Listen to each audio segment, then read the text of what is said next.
This CyberWire Career Notes podcast is brought to you by Barracuda. Build your ransomware protection plan now with Barracuda at barracuda.com/cyberwire.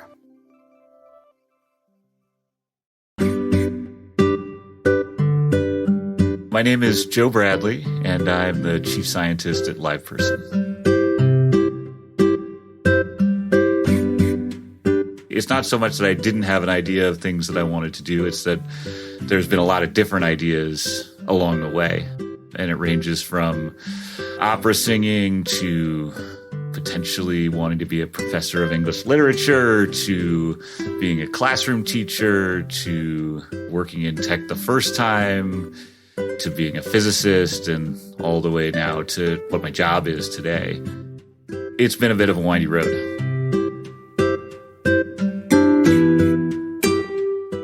I've found that having a range of career options and existing in a range of places at a professional level with a variety of people and a variety of perspectives has been very helpful. I think one of the areas people in my field can often fall down in is they can have this mindset where they're like, oh, well, we're the scientists in the room, we're the engineers, and we kind of have this access to a truth that you don't. What happens then in companies, when that mindset builds up, you get these ivory tower organizations and you get people that don't really know how to listen and understand the other professionals in the room. I've always had a love for a couple of things. One of them has been mathematics. That's kind of always been there. I fought it for a while when I was younger because I came of age in the mid-90s when it was really cool to be an artist and really not cool to be as nerdy as it is today. Throughout my career, I've wanted to kind of marry those things. I think there is a real connection between music and math. The sort of like absent-minded scientist or the mad scientist of math than it is typically the engineer mindset. I think there's something cognitive going on there. Many of the most mathematically intuitive people that I've met are people that also have a creative outlet, and a lot of times it's music. I was fortunate enough to, be able to get a master's degree in mathematics and also pretty close to the equivalent in physics.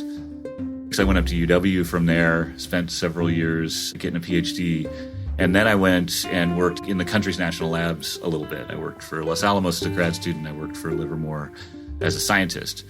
That was a very interesting time and I think very fun and fertile academic time. But ultimately for me, that felt like it was the career trajectory there felt like I was this kind of weird physicist with some strange other stuff in the background. But there was one recruiter at Amazon that took a chance and saw something in what I'd written in I spent time there working for the ads platform, working as a scientist, building models, building systems that build models, and then started to kind of take on management work in other places from there.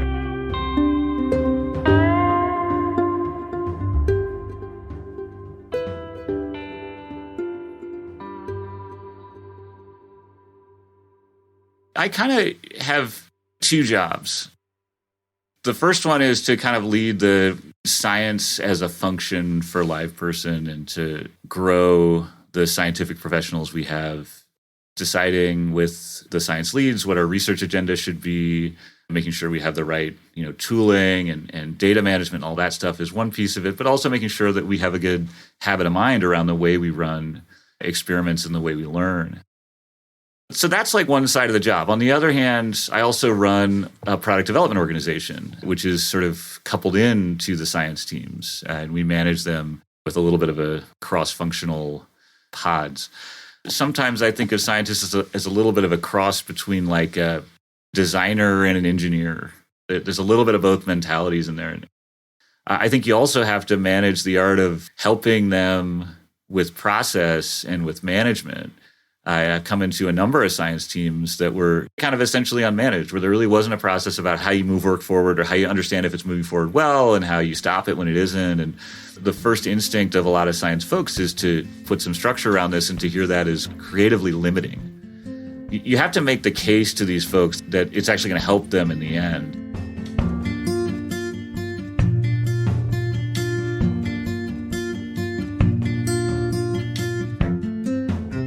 One of the smartest things I did was go to grad school and really go deep on math. And there was a time I was doing that. It was like 8 to 12 hours a day, like math, go home, I would do more.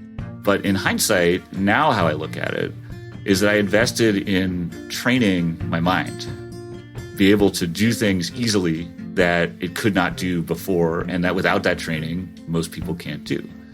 I think however you succeed in this world, you're probably succeeding because you've done some version of that. Maybe it's not math, maybe it's acting, maybe it's whatever. You've gone deep on something and you've become something different because of how much you put into it. You know, if we advance the ball, and I don't mean we as LivePerson, I mean we as a culture, but if LivePerson advances the ball a little bit on that general goal, I think we've done some good, and I'd be very proud of that.